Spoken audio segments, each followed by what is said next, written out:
You might be familiar with the cosmetic line Anastasia Beverly Hills. Today we are diving into a discussion with the president and founder of the company, Anastasia Soare. I have known her since we were both broke. She is a friend. She is the real deal. She doesn't stop. She's a powerhouse. She's a workhorse. She's everything. This is Just Be Influenced. Let's get into it. Okay, so everyone, this is Anastasia.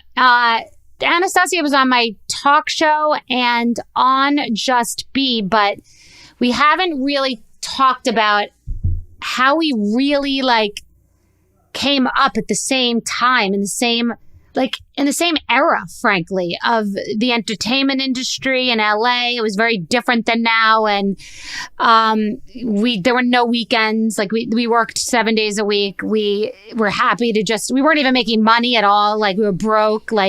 So I wanted you to be influenced because it's about influence now and how so many people are just selling all the time and how difficult the beauty industry is and how much it's changed. But let's just start to give the audience a background. What's your perspective of how we came into each other's lives and how far into your journey was that?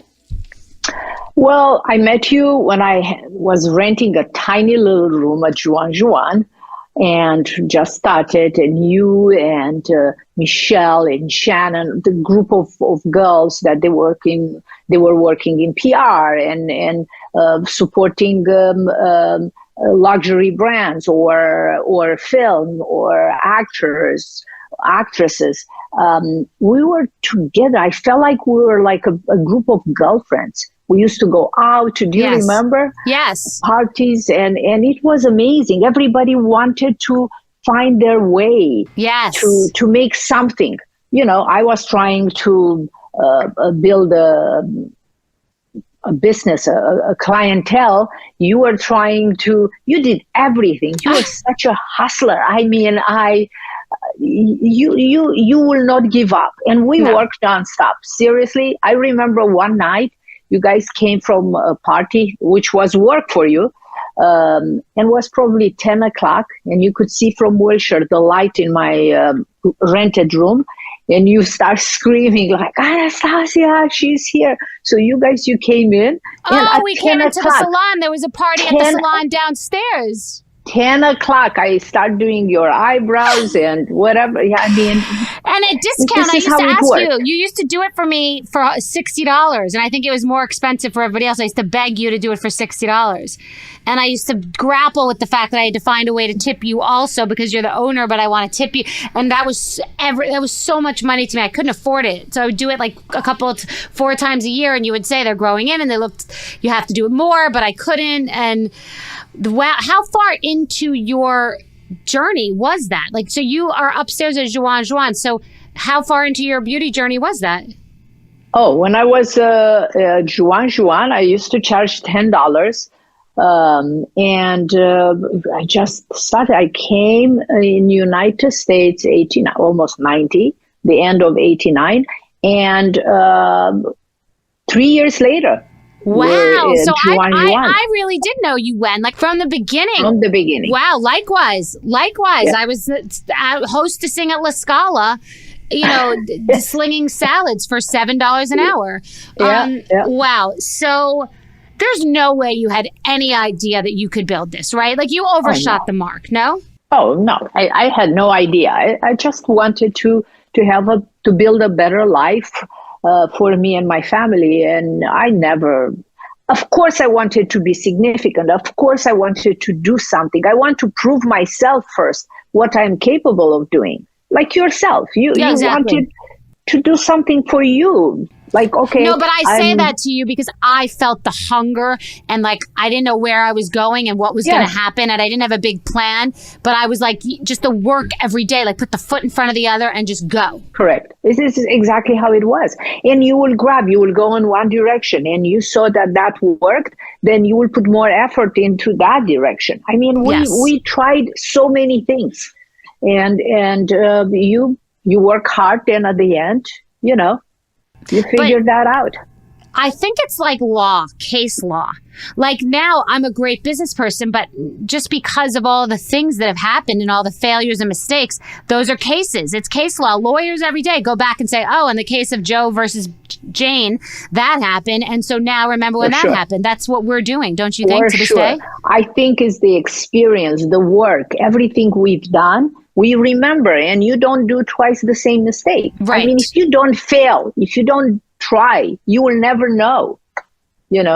I think this is what made you today, and this is what made me today. So let's talk about this new world of influence and influencers. And I say influenced because after that crazy mascara gate thing, everyone started talking about ads and adding lashes and what the responsibility is of the brand. And it was crazy because on TikTok, for example, and Instagram, the customer thinks the content is real. So they're not used to the fact that it's a commercial because these young kids are watching 24-hour-a-day commercials. When we watch TV or open up Vogue, it's an ad or a commercial. So there's sort of this thing where even though it's airbrush and the person looks beautiful and you think they look beautiful, in the back, you still kind of know that it's an ad. And so this new world order where it's 24 hours a day QVC selling, but no one's saying they're really selling. Even when they're not being paid, they're sort of selling, so they might get paid. It's like a whole circular reference. So I remember having you on my podcast before this really became what it is, and you were one of the first on Instagram to really pop off as a beauty brand, and you were doing things before anyone else. And I remember looking at your content and all the incredible beauty and makeup and all this stuff. But I didn't realize that you don't have to pay all these people. Some of these people are just people that are influencers and you're just posting their content, right? You know Initially. What? It started very organic. We discovered the Instagram. My daughter introduced me to Instagram and I thought, wow, this is a great way of talking about my products, teaching the customer how to use the products. And we started following all these girls that in the closet, at night, they will do a tutorial or try to do makeup. The camera, if you remember, didn't have a great, the iPhone didn't have a great camera.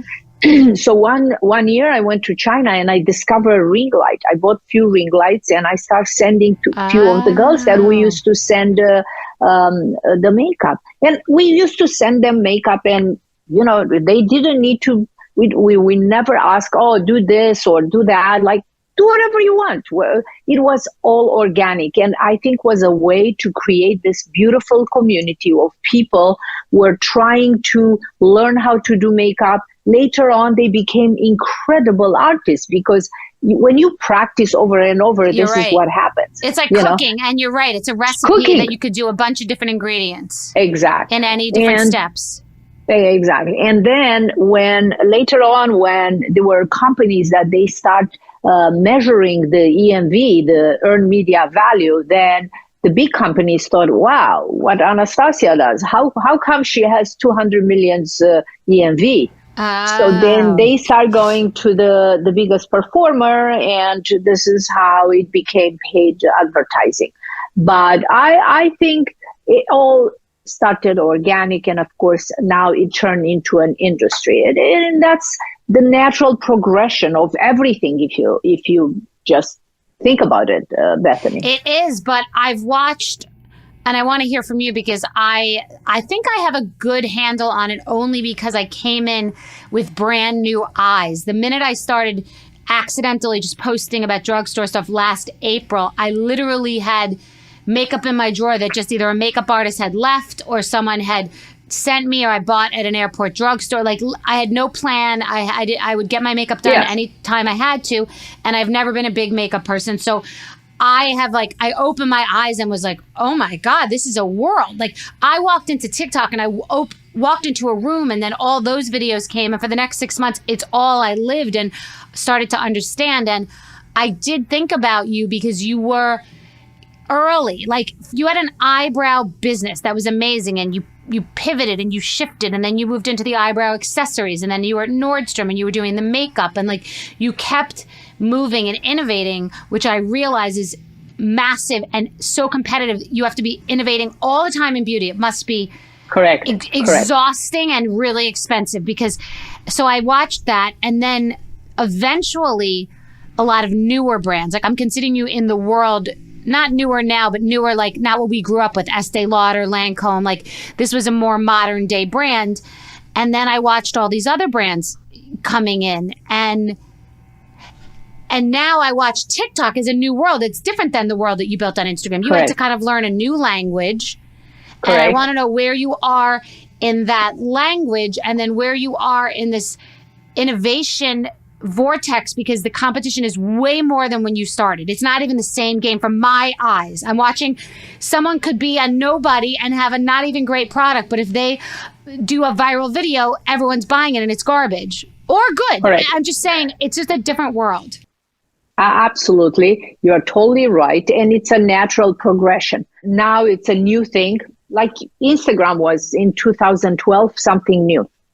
Organically, it built this community that was doing just for fun. Then they start getting paid. Now it's TikTok. And I'm sure it's going to move. It's going to change because it's almost like a wave. Everything, probably a few years from now on, something else will come up. The AI that is so huge.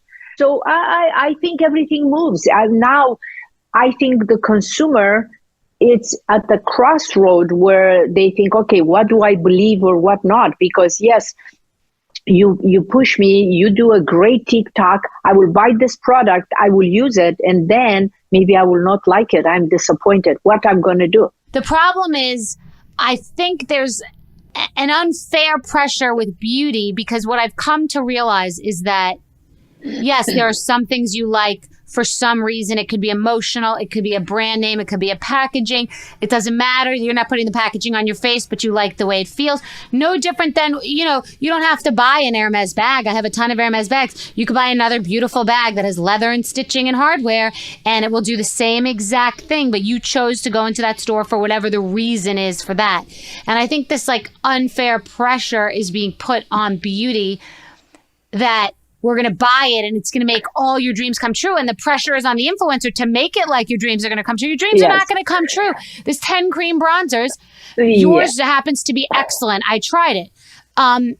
So you want to make sure you're at least got a good product, and then people are getting more into the clean and the ingredients. But what do you want? What does a person want? And what I stand for is always create amazing products. The quality should be amazing. Use the best ingredients, the best quality ingredients, and come with innovation. Innovate. Kind of even with my own products. When I started and I created the products in 2000, the technology was different. I created the pomade, for instance, that was not waterproof because the technology was not good enough at that time. Well, in 2014, we changed the pomade because the technology was good enough in the lab to create a waterproof. For the brow? Yes. Okay. So constantly I like to change, to improve, to do better for my customer. My goal, and I always believe in this, you need to offer your customer the best. And the customer knows. They will try many things and they know quality. But you want to say something new. You usually want to say something new. And is that pressure on you to do that? Like, is your daughter who's involved in the business? Both of us. It's both of you running the whole company and doing the innovation. Yes. When I said, what do you want? I meant like, it's about what she wants, like, or he, what the customer wants. And I'm saying there are many different. We listen to the customer. Yeah. By reading the comments, but being on top of everything, you listen to the customer because you need to offer what they want and what you anticipate that they will want and you could offer. This is how it works. And what about the pressure of TikTok and how fast it is and how much messaging there is? How do you jump in there? How do you navigate that? How do you translate what you've done on Instagram to TikTok? Like, how have you shifted? It's not easy. It's not easy. It's very quick. It's very, entertaining. It's short, to the point. And it's manic. Yes, it's not easy. It's definitely not easy. So it's a new language. You try to stay relevant because it is what it is. And how important are the influencers, and how do you either avoid or lean into the temptation to keep up and have to have influencers and work with influencers because other people that I had never heard of, like Patrick Ta, got their way into the influencers. Yeah. And so there are these brands that they're really influencer brands. I had never heard of Patrick Star, these are all TikTok brands to me. Maybe I don't know anything, but that to me in my life, I never heard of them until I got on TikTok. Of course. I mean, you constantly, you have to stay relevant. And not only that, when I started, remember doing eyebrows, 2000, then being on Oprah show, the people that watch that, they are getting old. So you have a new generation, a 12, 13, 14 years old that wants to, you know what I mean? I mean, I go to do PR or do events in Sephora, and I have a 13 years old coming with her mom or dad and say, oh, I want to be like you. I want to have my own makeup line. Yeah, it's so true. Every year you have a new crop. It's a little constantly, of course. Yeah. Send the message constantly. I mean, I think it's the same with other industries, but more so with beauty. Like, it changes so often, and the things they want. And, you know, you can enter into a space for $20 to get a mascara and feel like a new person by a new color or something. So it's different than other categories. What about how much should people trust what they're being told on social media by beauty influencers who are posting 5 times a day? How many, oh my God, this is the best thing I ever had in my life when they're posting 5 times a day? But look, the customers will know, and at the end, they will figure out what is good, what is relevant, what they want. They will, and the customer is very smart. They will see on TikTok, and then they will go in store. They will try the products, and then they will order. The customer is very smart. You can't. But what about the tweens? What about the kids?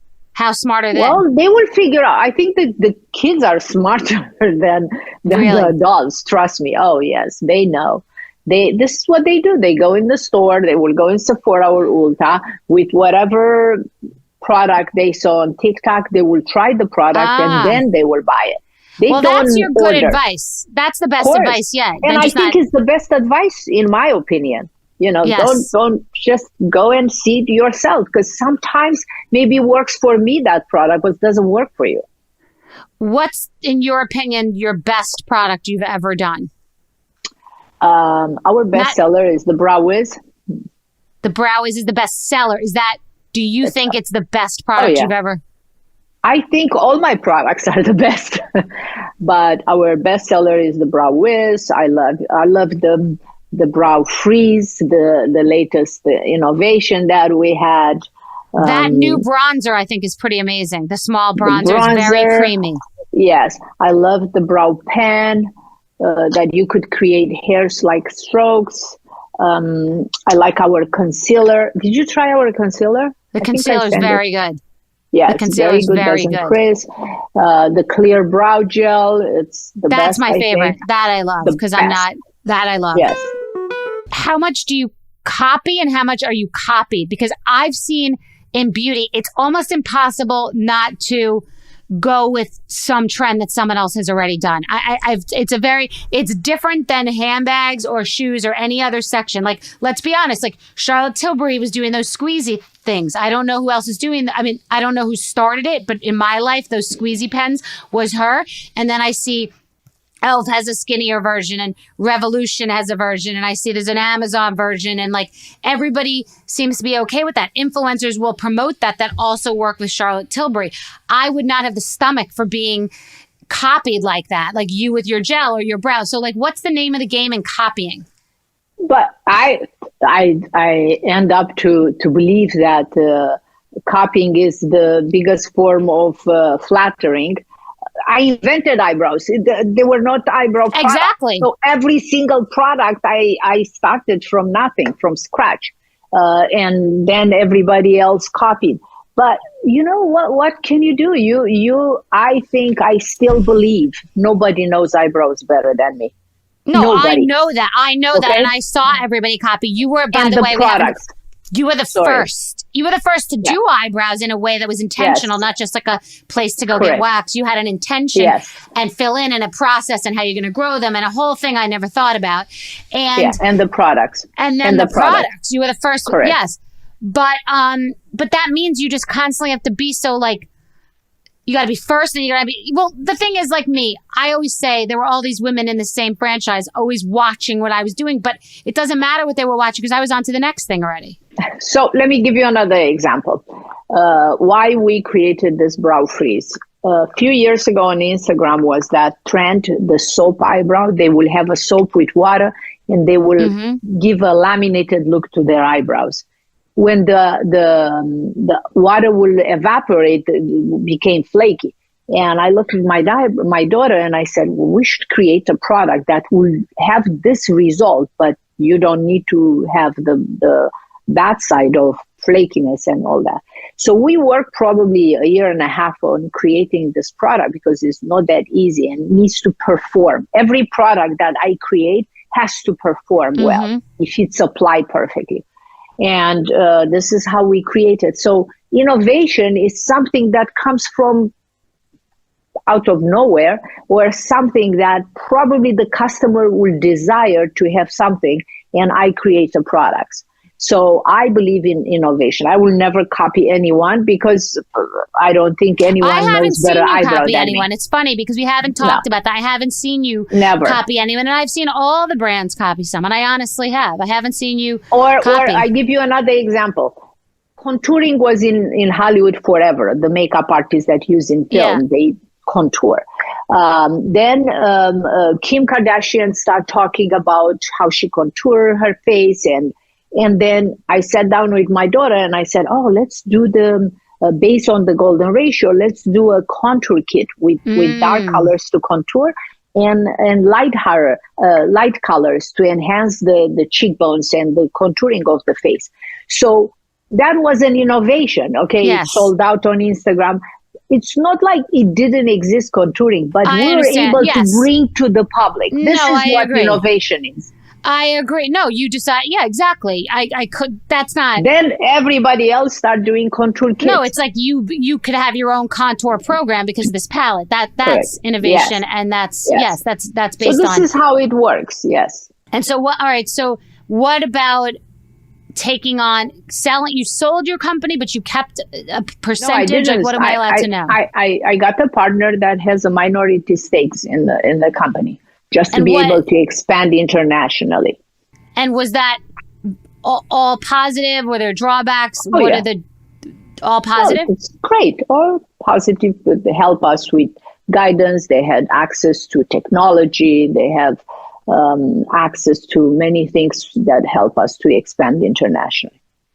And just remind me how it's divided between you and your daughter, the business. What are each of your specialties? She's focused on all the influencer and social media and stuff like that. So we both work together. So when we decide to make a new product or work on something, or maybe now we work on 50 products, sometimes a product doesn't work and we'll drop it because if we are not 100% in love with the products, we will not launch.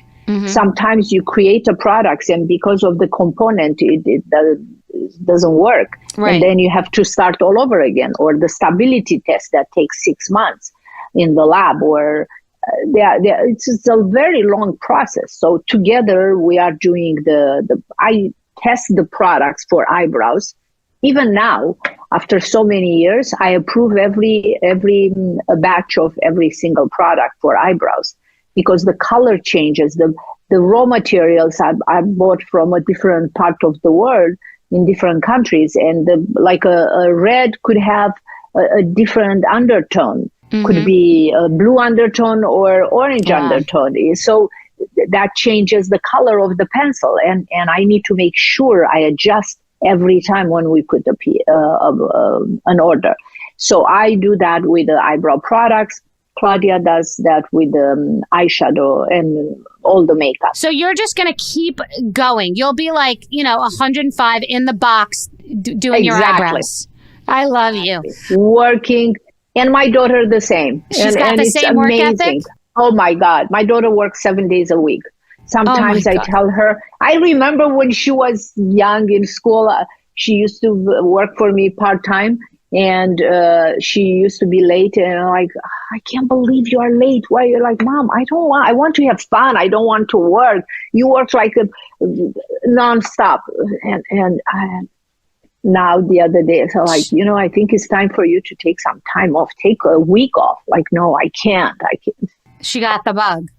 She got the bug a long time ago. I will say this. I always say this. You deserve every bit of it. You honestly do. You're amazing. I'm so excited to get to say that I knew you. It's so nostalgic. It's good to have someone that you know that was right there with you. And that was. Do you remember when you did? Do you remember when you did the opening party of the salon on Bedford Drive? Yes, you let me do exactly. You let me do that. I just love. And that meant everything to me. I just remember being so proud of you having that new gorgeous salon. And it was so busy and there was this wait list. And I always felt so important that I'd be like, no, I'll walk in there and she'll take me.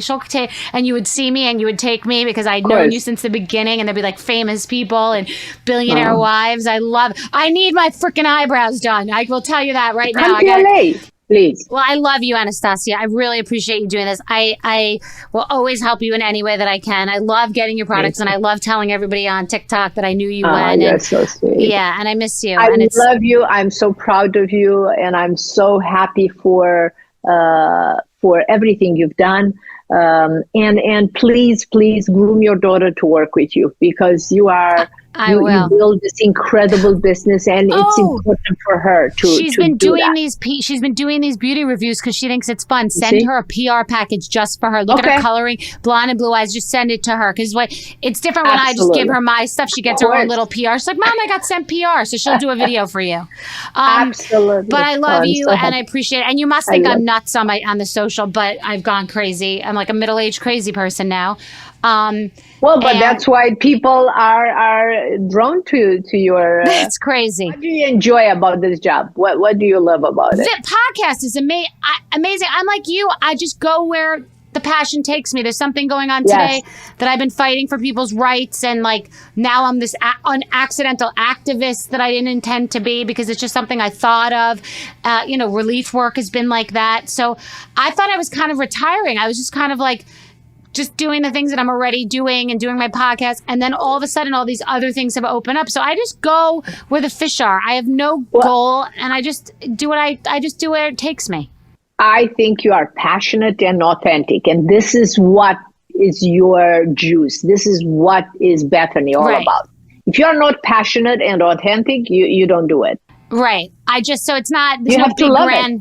Yeah, I did well. And so now the rest is gravy. It's like whatever I do, I can do what I want to do. I don't have to answer to anybody, and I just do what I want to do. So it has a rhyme or reason in that I'm always playing chess, but